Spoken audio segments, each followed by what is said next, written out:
Welcome to Bed Crime Stories podcast. I'm your host, T. If you like all things true crime, if you like it delivered in a peaceful, tranquil manner, if you like it clear and concise without drama, then I highly recommend you subscribe. And if you like what you hear, please smash the like button. It's a free way you can help. And now, without further ado, let's dig in. So far, the only person arrested in conjunction with 13-year-old Madeline Soto's death is her mother's on-again, off-again boyfriend, Stephen Stearns. However, the more we learn about Maddie's life and her situation, the more it looks like her mother, Jenn Soto, may have been involved and may have had knowledge of the crimes. This is my opinion, but it is based on evidence that law enforcement has unearthed. Here are the reasons that I believe Jenn Soto was aware of the essay that Stearns was subjecting Madeline to, and why I also feel Jennifer knew about Madeline's death before the cops did. 1. Jennifer initially lied to the police when they asked her about the last time she saw her daughter. Jenn said it was at 8 a.m. on the morning of Monday, February 26, the same day that Madeline was reported missing. We now know that Maddie was already deceased at this hour and was grotesquely propped up in the front passenger seat of Stearns' silver Lincoln sedan at 8 a.m. Thus, Jenn could not have watched Maddie dressing herself at that hour. If there is any truth in what Jenn said, then the only thing she could have witnessed was someone else putting clothing on a deceased Maddie's body. The second reason I feel Jenn knew about the essay and about Maddie's death before the cops did is that the Kissimmee police have noted that Jenn Soto's white Nissan left her apartment complex in the wee hours of Tuesday, February 27th, at approximately 3:16 in the morning, and drove the same path that Stephen Stearns' Lincoln took on Monday to the dump site where Maddie's body was lying deceased. Note that the cops did not locate the body until March 1st. So who was driving Jenn's white Nissan at 3:16 a.m. to the dump site, and why? I'm going to assume it was either Jenn or Stephen. If it was Jenn, was Stephen with her? If it was Stephen, did he ask Jenn for the car keys, or did he just take them, or was she with him? And if Stearns just took the keys, wouldn't Jenn have heard him leaving the condo? She does have a dog after all, and I presume the dog barks when people come and go. And why would someone take such a risky trip to the dump site when the cops were already investigating Maddie's disappearance? It had to be for some very compelling reason. You wouldn't think a perpetrator would risk going to the location where he or she or they dumped the body right after Maddie was reported missing. The cops could have been camped out watching Jenn and Stephen's movements, right? To drive to the dump site was incredibly risky. So did they go there to remove some item from the body? Why would they go there? The third reason I believe Jenn Soto knew is that during their search of her condo, investigators collected numerous items of clothing and bedding that were identified as being in contact with the victim, Madeline Soto, during her essay by Stephen Stearns. Most of the items were collected from the downstairs bedroom, which is Jenn Soto's bedroom from what I understand. The investigators also collected bedding from the divided-off sleeping area in the living room, which was serving as Stephen Stearns' makeshift bedroom. Additional items were collected from the upstairs bedroom, which is identified by number 4. And from what I understand, this is the guest room that Jenn Soto sent Maddie and Stephen to on Sunday night before Maddie was reported missing. If the bedding the investigators saw in the horrid photos Stearns had on his cell phone of him essaying Maddie. If those were found in Jenn Soto's bedroom, this could point to essay acts happening in that room, which could in turn point to Jenn being present in the room when this stuff went down. The fourth reason I believe Jenn Soto is likely involved in the crime is that Stefan's own mother wrote that Jailhouse email to him, and in it she wrote the following, quote, "I keep thinking that you would not ever rat out a friend. It really made me mad, and I felt like you valued them over us when you let them get away with stuff. Don't be doing that again.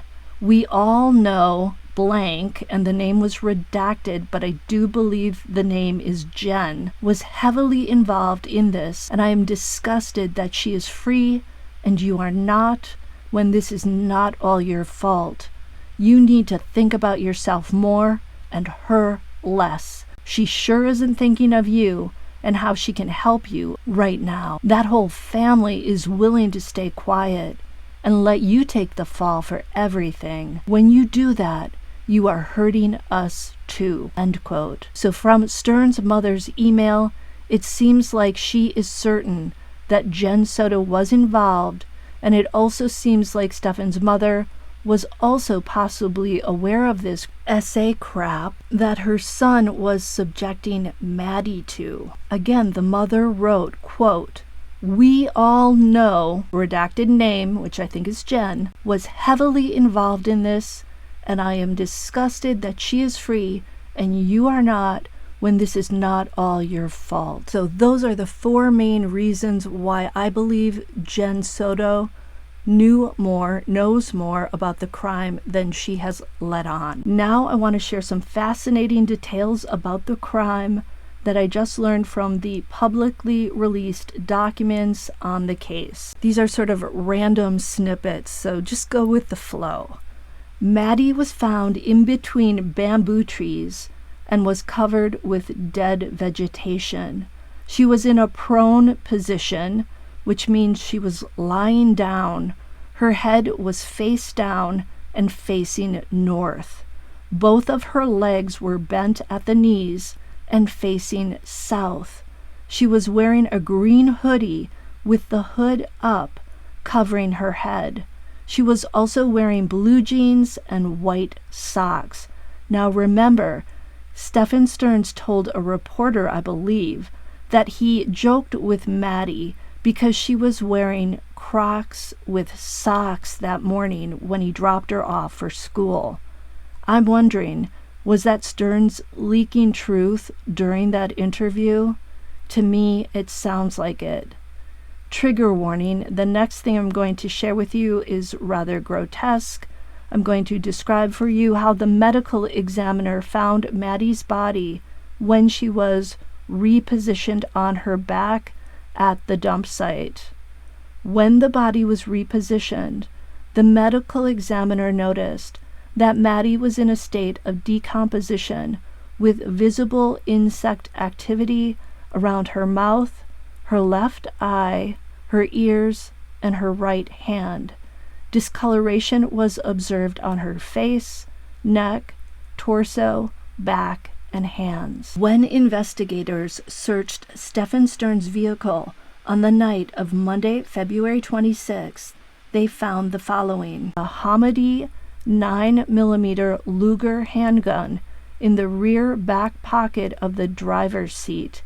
Stefan told them that he usually leaves the weapon in the vehicle. Also inside Stearns' vehicle were several latex gloves, a pair of cloth gloves, a pocket knife, a rag, a towel, a tan blanket, a live round of ammo in the glove box, white rope, black netting, a white towel, a red hoodie, a blue jacket, a trash bag, and a lot of napkins. From what I believe to be a search of Jenn Soto's house, although I can't be sure because the address is redacted, investigators collected the following items: one Sig Sauer P365 9mm pistol, 1 magazine from the pistol, 13 9mm live rounds from the pistol, 1 magazine in a bag on the table,